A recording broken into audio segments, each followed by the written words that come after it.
तो क्या लगता है, हिस्ट्री मतलब सिर्फ बोरिंग तारीखें और राजा महाराजाओं के नाम? अरे नहीं नहीं, बिल्कुल नहीं। असल में ये तो एक तरह की जासूसी है, एक डिटेक्टिव का काम। पर सवाल यह है कि इतिहासकार हमारे अतीत के राज खोलते कैसे हैं।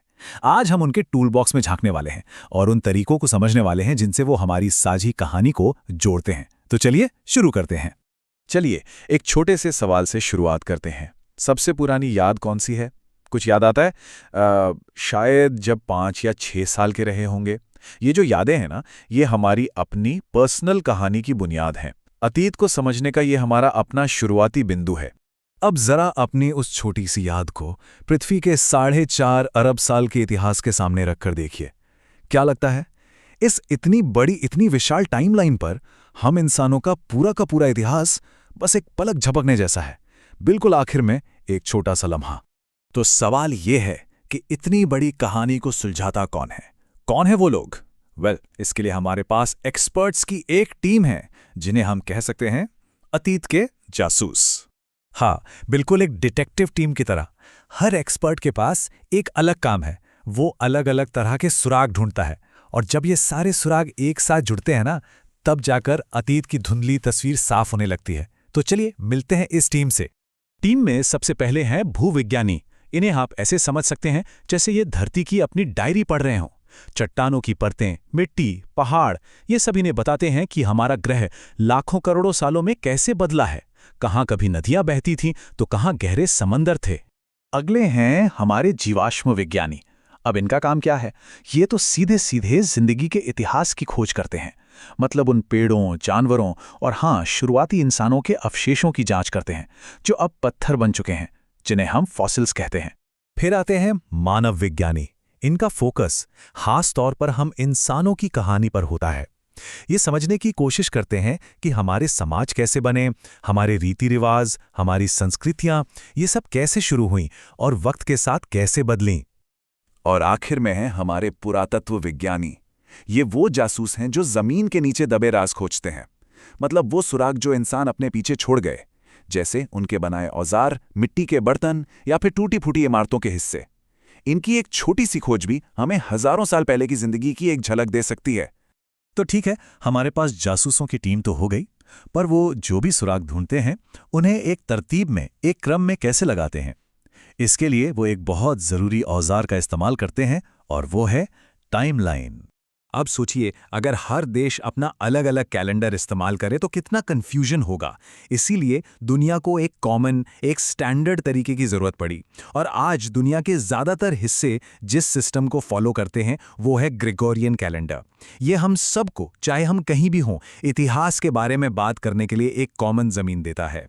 तो चलिए इस कैलेंडर की एक बहुत ही इंटरेस्टिंग बात को समझते हैं, और वो है इसका डेटिंग सिस्टम। आपने BCE और CE यानी शासन पूर्व और शासन के बारे में तो सुना ही होगा।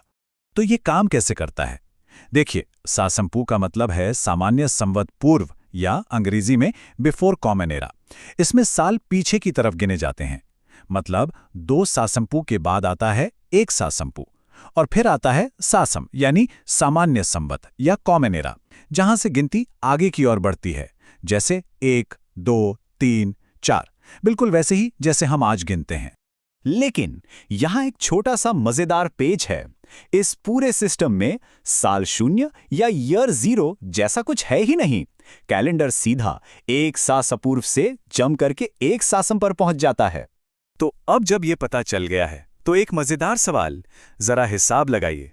2 शासम पूर्व की शुरुआत से लेकर 2 शासम के खत्म होने तक टोटल कितने साल हुए? सोचिए सोचिए।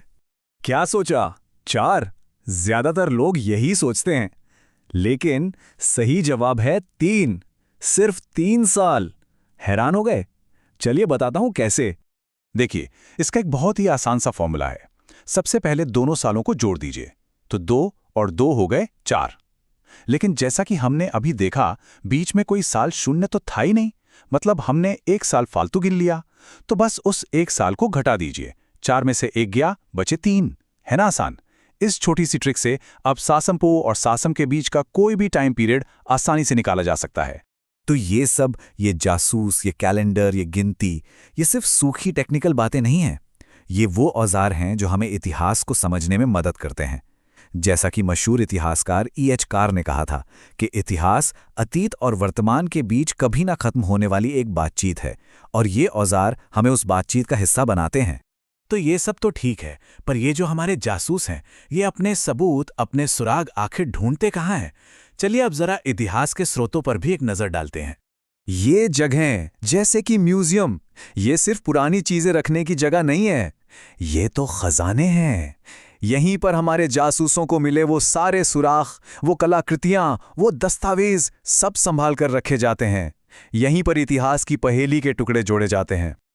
लेकिन रुकिए, इतिहास के स्रोत सिर्फ म्यूजियम की अलमारियों में बंद नहीं होते, वो कहीं भी हो सकते हैं।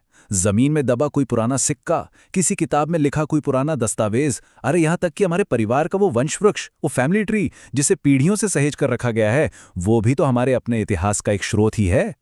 और यही सोच हमें हमारे आखिरी सवाल पर लाती है। इतिहास सिर्फ बड़ी बड़ी लड़ाइयों या राजा महाराजाओं की कहानी नहीं है, ये हम सब की कहानी है, ये हमारे आसपास है। तो अब सवाल यह है कि आपके अपने इतिहास के, आपकी अपनी कहानी के स्रोत क्या हैं?